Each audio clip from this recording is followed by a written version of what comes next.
so much is happening. That's why I tell people, honestly, I don't believe in the self thing. Because it's the self thing, it causes a lot of confusion. And when there's confusion, all kind of chaos break out. And sometimes you might not even know how to stand and to survive. That's why we need to walk in the Spirit. That we don't pull through the lust of the flesh. I could be getting angry tonight. But I'm going to rejoice because I know the God that I serve. And I know who I am in God. Do you know who you are in God? Do you know who you are in God? My God. And we serve a God that is strong and mighty. We serve a God that is awesome and wonderful. We serve a God. Listen, can I share this with you? Can I share a little something with you? Can I share it with you? Can I share it with you? You. You. Can I share a little story with you? To show you that our God is so big. I remember in January gone, when I was home in Jamaica, and I had this bill to pay, and they give me that little nice music. Yeah, give me that little nice music. I didn't know what I was going to do. And I remember at church they have what you call first fruit. Now it is when you give your first week's salary you give it to God, and you don't know what you're going to do. So if that's all your work for that week, there for the month. In Jamaica we say that, yeah, that's so bad. If you don't know how to trust God. Now, I decided I'm going to give my first fruit. Now, I was at this concert, and I looked at my feet and I saw something. And I picked it up, and it was some money. Now, if I give my first fruit, then the truth is I would not have gas to go back home. But the Bible said all we need, He supplied. And so when I picked up the thing, I gave it to the gentleman beside me, and I said, hold on to this, and if anybody come and ask you for it, give it to them. Now when I was through singing, nobody came for the money, and I ain't no fool. I ain't gonna take no mic and go on no pulpit and say, for anybody last any money. I ain't gonna do that. So when I reached the hotel, let me tell you something, the devil don't use outsiders to attack you. He uses insiders. And while I was there, somebody from my camp said to me, Judith, remember, so we need gas. So you need to take out some gas out of the first fruit that you say you're going to give. And I decided, my brother, I said to them, where's the money that we found? When we look at it, it was only 2,000 Jamaican dollars. Now it's going to take me like $4,000 worth of gas to go back home. And I turned to them and I said, well, I ain't using no money. So you see that $2,000? If God has to create a miracle by filling up that gas tank, when we reach halfway and if the $2,000 gas done, God has to supply the need. Anyway, we reached Kingston. The Sunday morning I went to church. And when I went to church, I remember everybody was walking up with their envelope. And I stretch out your hand. I was giving my pastor the envelope. But the truth is, I don't want to give it. And pastor, I look at me, I look at pastor. Because I know that I'm going to Bible school, and I know that when I'm a school field, I know rent, we need food, we like, they not pay, not pay. And eventually, we just let it go and give it to pastor. I said, God, now you're going to have to supply my need. I said, God, whatever it takes, Lord, I try to live for you. I said, God, and that's what you tell me. You said, whatever I do for you, it will last. And so, God, here I am presenting my body as a living sacrifice. No, God, you have to supply the need. I remember Sunday passed, Monday passed, Tuesday passed. But now I'm no more ministry work for God, because this is how I live.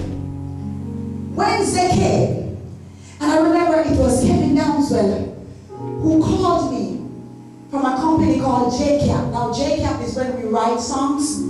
They collect royalties wherever your song plays in the world.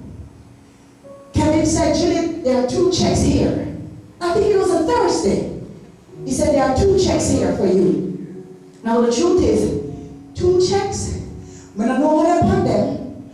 I don't know what to do. Because I asked Kevin to collect it and he said he couldn't. But eventually, they gave him the check. We never see Kevin until Thursday. Thursday. And the deadline for paying the bill was Friday morning. Let me tell you how much my bill was. It was 86,000 Jamaican dollars. The truth is, I had like it was about 30-something thousand I had in my hand, but I needed the other 50-something. When Kevin brought me the checks, by going around collecting the Thursday evening, I'm going to tell you something, I never hear so much voices talk to me yet.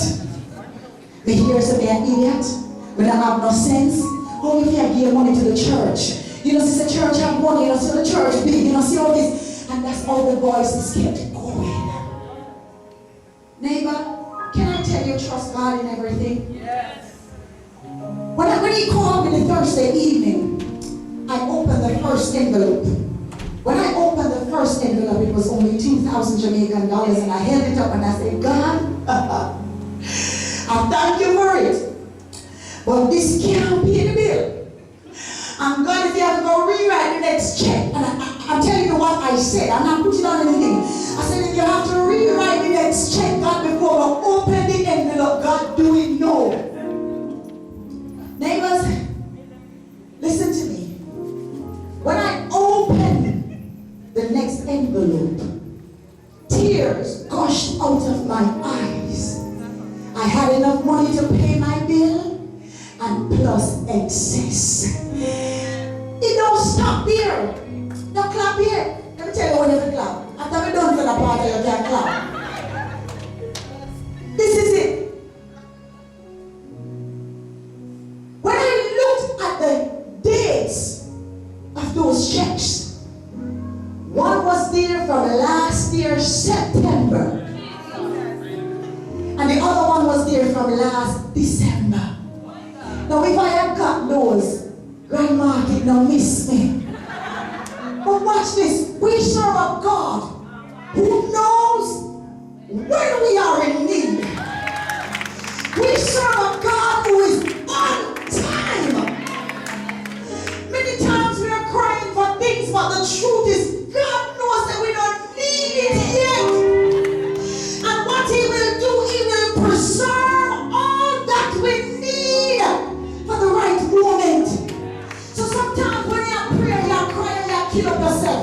Take it from me standing here tonight. Tap the morning and the hollering. Because He's on time. God, yes, He is. It may not come when you want Him to, but He's surely right on time. Yeah. My God, I tell you that day, I take up my phone. Everybody who me could I remember. Because somebody needed to be encouraged. Somebody needed to remember that God, the God that we talk about, we testify about, we preach about, we sing about, we come to church and we say so many things about. And sometimes when we are in trouble, we forget that it is the same God who delivered us yesterday. It is the same God who delivered us last month. It is the same God who delivered us last year. We are so easy to forget. Can I encourage you tonight? Whatever you go through, God knows the instant to bail you out. He's so on time that the Bible tells us the story about Lazarus. When he was 4 days late, he was still on time. At that time, your situation is stink. It smells bad. But God knows the exact time to come in. He's just testing your faith and stretching you a little bit. And when He's finished stretching you like a slingshot, and when He pulls you back, and when He pulls you back, and when He lets you go, hallelujah, it is just about the right time. Hallelujah. It is just about the right time, neighbor. Take it from me. From that time until today, let me tell you this for the truth. I stopped crying about some things that I used to cry about because I was so embarrassed by the fact that I was so troubled, yet still God was just setting me up for a breakthrough. Neighbors, one more thing. Don't ever give up on God. Because God never give up on you. He just wants us to trust Him. And many times we say, the Lord is my shepherd, I shall not want. But many of us lie. We lie. Because we know that it is the neighbor down the road. And we cousin and we uncle up there so. We mother and we father over there so. Anytime we need nothing, and then we run to. And many times we are running to our friends, and when the friend don't give it, guess what we do? We say the friend is wicked. Especially if we know the friend have it. But the friend is not your source. God is your source. I'm going to sing you, for some reason, my last song tonight. Because all that went on, I thank God for the grace to come thus far. But you know what? I'm going to sing one more. And it's a little song that God gave me years ago. Track number 8. Can you give me that song, please?